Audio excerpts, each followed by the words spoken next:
ಮಾತಾಡಿ ನೀವೆಲ್ಲ ಹೇಳ್ಬೇಕಾಗುತ್ತೆ.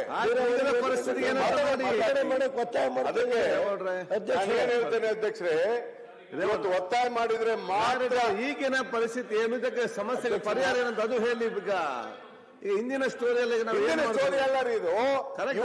ಇವತ್ತು ಮಾಡ್ಬೇಕು. ಈಗ ಪ್ರಾಬ್ಲಮ್ ಅದಕ್ಕೆ ಸಲಹೆ ಕೊಡ್ತಾ ಇದ್ದೇನೆ. ಮೋದಿ ಅವ್ರ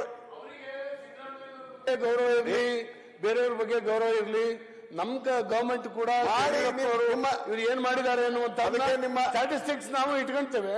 ಮುಂದಿನ ದಿನಗಳಲ್ಲಿ ಅವಕಾಶ ಕೊಡಿ. ಅಲ್ಲ, ನಿಮ್ಮ ಮಾಹಿತಿ ಯಾರು ಬೇಡಂದಿಲ್ಲ. ರೈಲ್ವೆ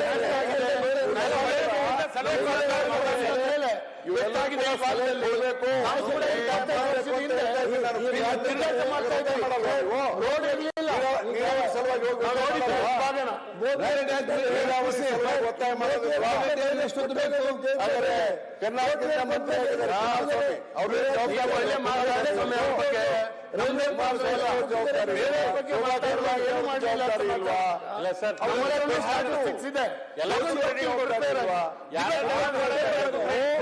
ಕರ್ನಾಟಕ ಸರ್ಕಾರದ ಜೊತೆಗೆ ಈ ರೀತಿಯ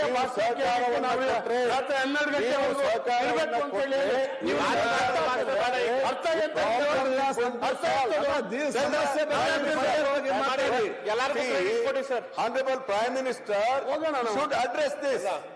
My request to ನೋಡಿ ಅರ್ಗ ಅವ್ರೆ, ಒಂದ್ ನಿಮಿಷ, ನಾನ್ ನಿಮಗೆ ಅಪೀಲ್ ಮಾಡ್ತಾ ಇದ್ದೇನೆ.